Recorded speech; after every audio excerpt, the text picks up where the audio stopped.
Hi everyone, it's Allison and I'm here very late. I barely made it. Looking at the time, it's 10 o'clock at night for Ethany's day 6 prompt, and I might do the day 7 prompt tonight too. Dogs.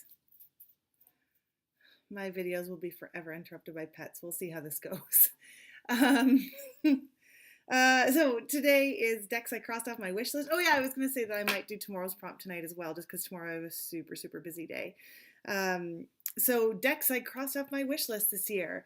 And like I've alluded to in previous videos, I didn't actually have a very big year for, well, acquiring her decks until December, where I sort of lost my mind. I just talked about my period of sort of stagnation, and then that went away, and now I have decks. So I did acquire more than this year, but I'm trying to really space them out, so I'm not showing the same decks in every single video. And these decks had all to varying degrees been on my wish list. So I'm going to start with the Druidcraft Tarot. This is a real classic, and I don't know why it sat on my wish list for so long. Because it is really beautiful. I think Will Worthington's artwork is just gorgeous. I also have the Wildwood Tarot, but I've had that one for a while. Let's see, they're all mixed up. Some of them are upside down. Two of Wands. This is a really iconic deck, I think. King of Swords. Just because it's so gorgeous. Sorry, I should have checked this first. I don't actually read reversals, so if things are reversed, it's because I have screwed up my shuffling, which is clearly what's happened here. So lots of people know this deck. Oh God, I love that Eight of Cups card.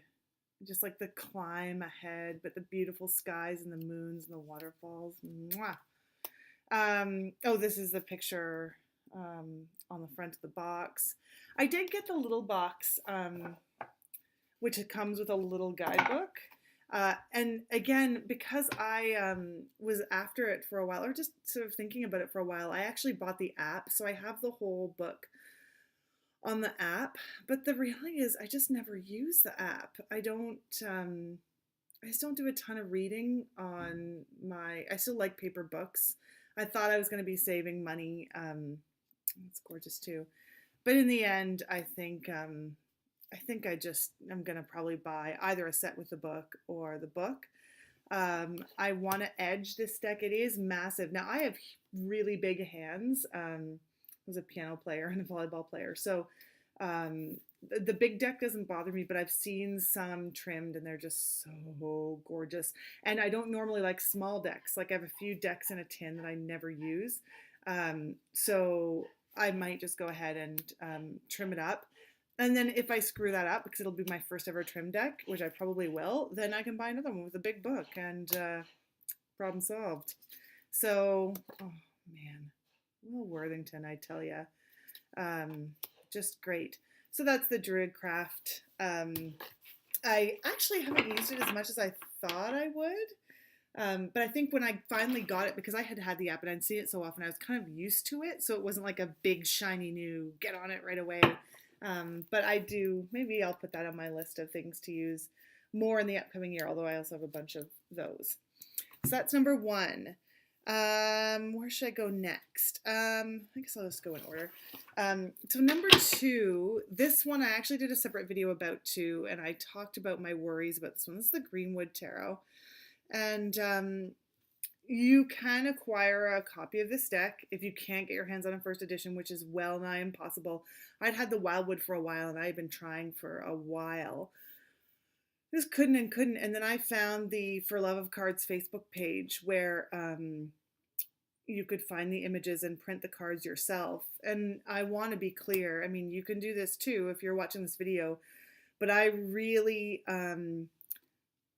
I only did it because a number of people said that that was the intention of the creator, that she herself had released the images so that people could then create decks of their own. I feel very strongly about artist copyright. I don't pirate music. I don't pirate movies. I purchase everything still from iTunes. Like it's not on for me. And then I'd heard, I think there's a conflict between the creator of the book and the creator of the cards that I'm just learning about. And so I think there is still some controversy about this, but the overwhelming majority of opinions from people who say they are in contact with the artist, although she has sort of disappeared from the community at least, was that the intention was that the images be out there, although obviously not for resale or anything like that. And I only use it for myself. I don't do a whole bunch of readings for other people. Maybe that's a question coming up. But I take it very seriously, and I love these images so much. Like I really value it. Oh, man. I'm just so happy to have it. It's beautiful. So I would never reproduce the images for anybody else or sell the deck, obviously, or do anything like that. It's just for my own meditation and my own guidance. And after, as long as I've been into tarot, one of the first things I heard about was the Greenwood, and saw these images and just thought, oh my God, it's just everything I want. It's just so cool. The whole deck is so cool. And she's a genius. And I'm not sure what the circumstances are to leave the community, or I don't really know anything about it, but I hope that she's happy, and I hope she knows how much joy her work has brought to the world, me in particular. The person who sort of reformatted the images so that they could, I'm a real computer moron, so if it hadn't been for someone sort of making sure that they were the correct size for playing cards and all the rest, I would have been lost. So, and they included this image on the back. So I'm not sure if that was the original image on the back. I'm assuming so.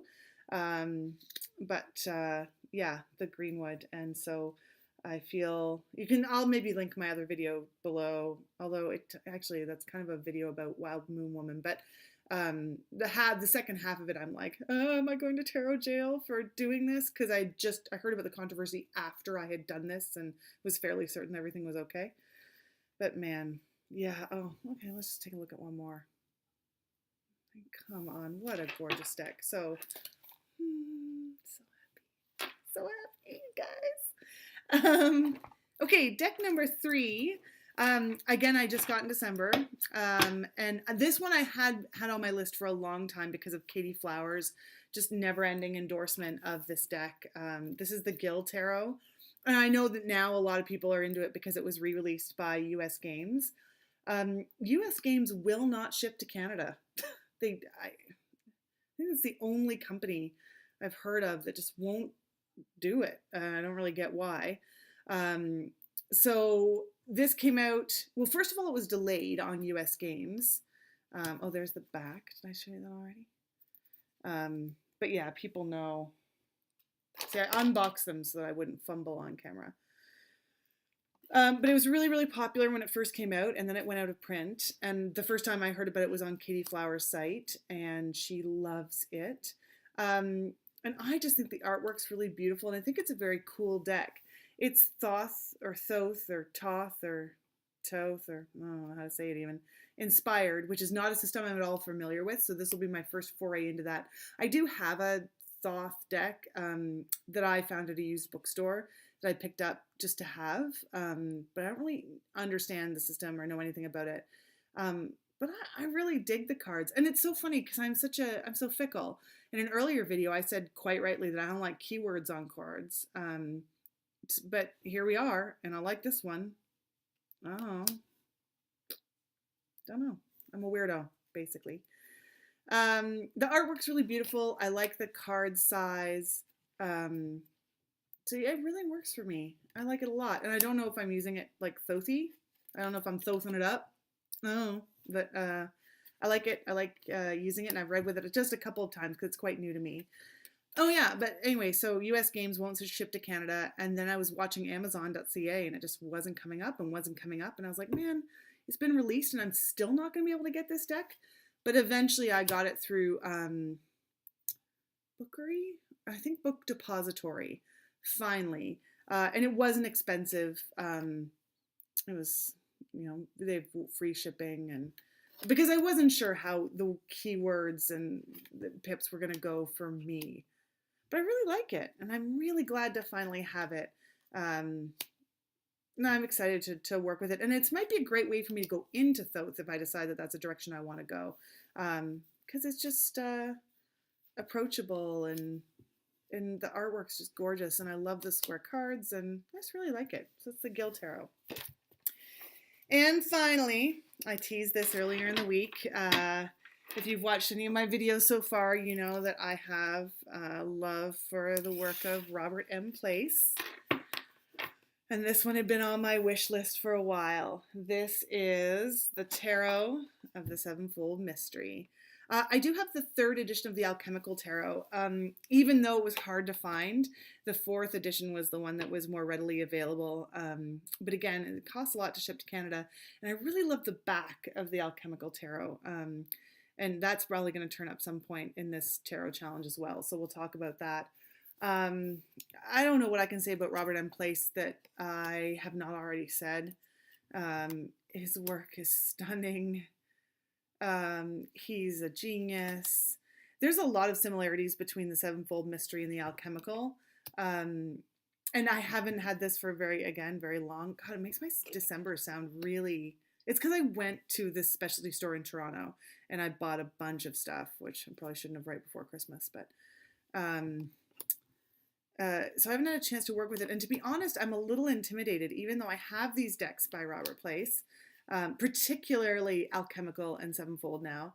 I feel like there's a lot in the imagery that is beyond me that I need to make a little bit of a study of to fully understand, because I know he includes a lot of symbolism and little details that I maybe don't have a deep enough understanding for yet. I mean, of course I could read it sort of at a basic level, but his work is just so beautiful. And I find myself going to his website to sort of oogle and see what he's doing next. And so I don't have the Marziano, and I don't have, what's the other one? I can't think of it right now. Anyway, there's still a few I don't have. Again, shipping to Canada. I'm going to just talk about that. Just Robert M. Place. So I'm really excited. So Nat takes my Robert Place decks up to 4 because I got the Oracle. So that means I have this, I have Alchemical, I have the Oracle, and I have the Vampire. So pretty excited about that. And this should also go on my decks I want to use more next year. That's going to be a long video. Is that the next one? Is that what I'm going to do tonight? I don't know. No, that's decks I used most this past year. So yeah, those are some of my acquisitions. There'll be more that sort of turn up later. Again, I said I'd try not to repeat too much. But yeah, I'm pretty excited by these little additions to my collection. And in between doing this video and my next one, I'm going to go watch some of your guys' ones and see what you got. All right, talk to you soon.